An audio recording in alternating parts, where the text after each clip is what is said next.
इस पौधे का नाम है बेटा जेट्रोफा। जेट्रोफा क्या नाम है? जेट्रोफा। जेट्रोफा नाम है। अब बेटा देखो, इस फूल की मैं आपको विशेषता बताता हूँ। इसमें 2 प्रकार के पुष्प लग रहे हैं। कक्षा 7 में वो आपको मैंने प्रश्न पढ़ाया था, एक लिंगी पुष्प किसे कहते हैं और द्विलिंगी पुष्प किसे कहते हैं।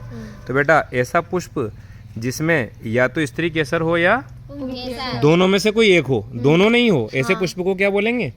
एक लिंगी पुष्प। अगर पुंकेसर होगा तो नर पुष्प और स्त्री केसर होगा तो मादा। और बेटा ऐसा पुष्प जिसमें स्त्री केसर भी पाया जाता हो और पुंकेसर भी पाया जाता हो, उसको क्या बोलेंगे? द्विलिंगी पुष्प या उभयलिंगी पुष्प। अब इस जेट्रोफा के अंदर बेटा बहुत ध्यान से देखना आप।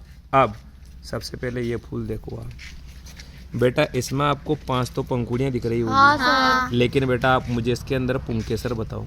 पुंकेसर ही नहीं है इसमें। तो बेटा इसको बोला जाएगा मादा पुष्प। अब मैं एक एक करके गिरा रहा हूँ, देखो। 1 पंखुड़ी, 2 पंखुड़ी, 3 पंखुड़ी, 4 और 5 पंखुड़ी, है ना? और ये देखो बेटा, इसके अंदर क्या है? ये वर्तिकाग्र। और आप बेटा ध्यान से देखो, आपको इसमें 3 वर्तिकाएं जुड़ी दिख रही होगी। ऊपर से देखो बेटा, हर एक वर्तिका 2 भागों में बट रही है ना। ये देखो, सांप की जीभ रहती है ना बेटा, जैसे 1 और बेटा ये 2 है ना। अब देखो एक ये बची, तो इसमें अंडाशय कितने हैं? 3 और 3 क्या है? वर्तिका है। लेकिन बेटा इस पुष्प में आपको कहीं भी वो दिख रहा है क्या? पुंकेसर नहीं। तो बेटा ये जेट्रोफा का क्या है? मादा पुष्प। क्या है? और यह एक लिंगी है, क्योंकि इसमें केवल मादा जननांग है, स्त्री केसर। आओ इधर, अगला देखो। अब बेटा इसके अंदर आप ध्यान से देखो, इस फूल में आपको केवल बेटा पुंकेसर ही दिख रहे होंगे। 1 2 3 4 और ये 5 ही पंखुड़ियां बेटा मैंने अलग कर दी। अब देखो बेटा, इसमें 5-5 के 2 चक्र दिख रहे होंगे आपको। दिख रहे हैं?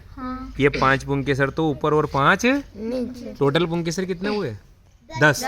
लेकिन बच्चों इसमें मुझे बताओ, आप कहीं भी आपको स्त्री केसर दिख रहा है क्या? नहीं। तो बेटा ये जेट्रोफा का क्या है?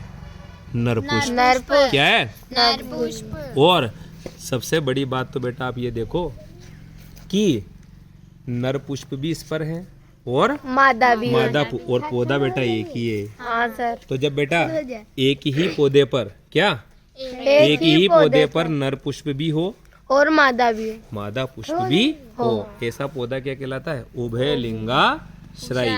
क्या कहलाता है? उभयलिंगाश्रयी। यानी ऐसा पादप दोनों लिंगों को धारण करता है। इसका एक और उदाहरण बताऊं बेटा आपको मैं, मक्का का पादप।